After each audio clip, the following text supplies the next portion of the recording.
we are ready for our next incredible guest, Miriam Sandler. Fame and allure of a life as a performer sent Miriam Sandler traveling the globe with international superstars, singing background vocals and dancing for thousands. She spent a decade touring with superstars like Gloria Estefan and Michael McDonald, which included shows at the White House and abroad for the Queen of England.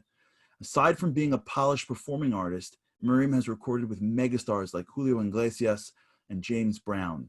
She inspires audience of all ages with her heartfelt message and powerful voice. Miriam, welcome to the show.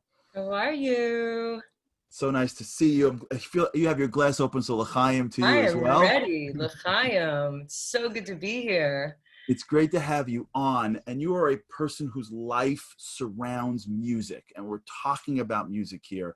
And you speak about music being this relentless search for truth. Talk to us a little bit about what that means and how that inspired your journey. Yeah, I would love to share my journey with you. I really can relate to Alex's life story. I have some similar experiences.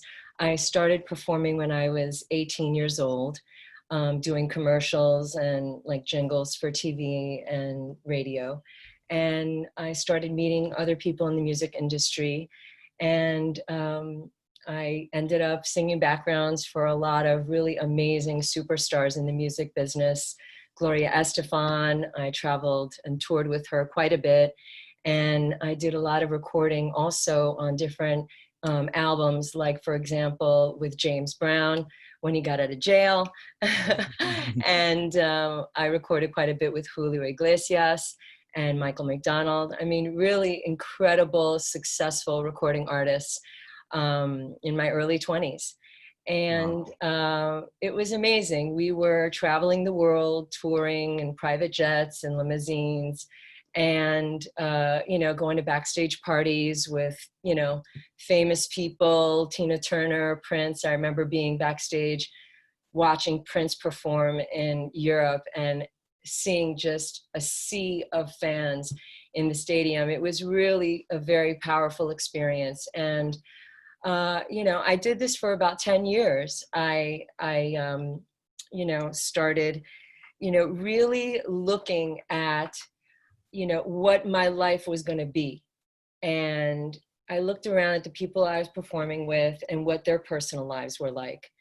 And as much as I was very excited to be successful and at the top of my career, and I felt very lucky to have been chosen to travel and perform with all these famous people, deep down inside, I really felt like there was some emptiness, a very profound superficiality and lack of depth there. And I looked around at the people that I performed with, and even though they were famous and looked beautiful and very successful, their personal lives were very lonely and chaotic, and at times, unfortunately, very toxic.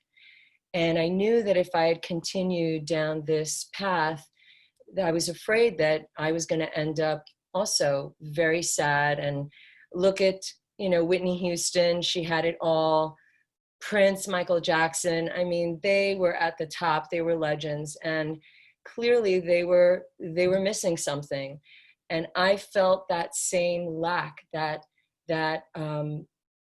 feeling of despair, of not having direction, even though externally everything looked great. I had my hair and makeup done all the time and had, designer clothes bought for me. And it was a very glamorous lifestyle, but there was something very profound that I was searching for and missing. Mm-hmm. So I did some pretty serious soul searching. I ended up in Yerushalayim, which was really life-changing, of course. And I was lucky enough to meet an all-women's band and started performing with them. Wow. And it was the first time that I performed Jewish music. Now, before this, you have to understand, I was jumping around on stage, basically singing, sad, depressing love songs that didn't mean much. And then I just find myself in Yerushalayim on stage with all these women in flowy, beautiful, colorful outfits and headscarves. And we're singing about these incredible subjects that I never performed music like this. We were singing about Shabbos, about unity, about sisterhood, about connecting to God. And it was at that moment that I realized why I had been given a gift. And it was to really share the messages that I was sharing with them. So we performed all over Israel. It was very cool. We actually performed in a women's jail. Wow. I have to throw this in there. I know I only got 5 minutes, but I have to throw this in there. We walked into the jail. The women were all like smoking and, looking at us like, what are these chicks going to do for us? And, at the end of the gig, we were literally dancing, singing, and crying with these inmates. So, music. Let me pause you for 1 second. I want you to delve into that point for us. Okay. This is the point I want you to tell me about. Yes. That moment. Why does music do that? Why does music, because if you would be speaking to them, they'd be still smoking, but there's something different. What's the difference? Can you articulate it so that we can tap into it or that we can use more of it? Because we may be living lives and not enjoying music enough. We may be too busy for music. We may be too busy running around on a treadmill. So give us a sense of what that power is that you can tap into that can shift somebody around so quickly. And that shifted you around when you were up on those stages.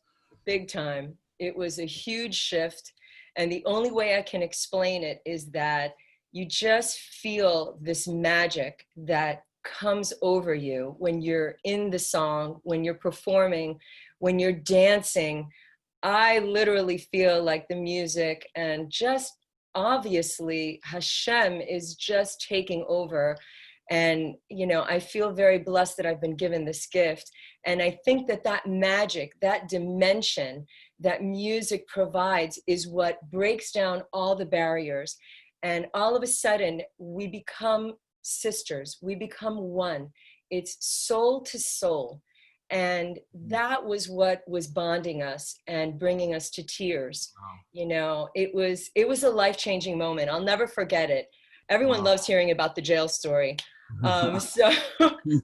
So I came back to the United States and I had to come back to reality. I took all my songs that I had worked on.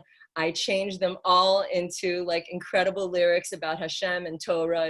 My CD's called The Solution. I'm so excited to share it with women. And, I just clearly saw that there was a real serious reason why I had all of that training from the top recording artists and experienced all that, so I can share it with all of you on the Shabbat show and tell everyone how blessed I am to be a part of the Jewish nation. It is such a privilege. And I just want to show you, I know I'm probably out of time. I want to show you some of the equipment that I used to bring on my gigs when I was performing. So here's my mic and my mic stand, right? And here's my music stand, right? There it is. And those were some of the tools that I used as a performer. Now as a Jewish woman, because I've tapped into this MS, this clarity, this magical divine energy that is waiting for us. Now I want to show you what my tools are. My tools are the Shabbos candles that I'm going to light Mirz Hashem very soon. The women have these special mitzvos. My tool here, my chalos, that I baked for my family, and I love enjoying them, seeing them enjoying it. And you know what else are my tools? My tools are my modest clothing, which I didn't have before. I didn't use that as a tool. It was all about external beauty. And my headscarf, of course, as a married Jewish woman, is my tool. So I want to thank you all and wish you a Shabbat Shalom and really embrace the magic of the Shabbos Queen coming into your homes. I thank you so much for this opportunity. Thank you so much for joining us. We have to bring you back. Shabbat shalom to you, and thank you for what you do and for shining your light. Shabbat shalom. Thank you very much. Shabbat shalom. Wow, what an incredible, incredible person. What an incredible interview.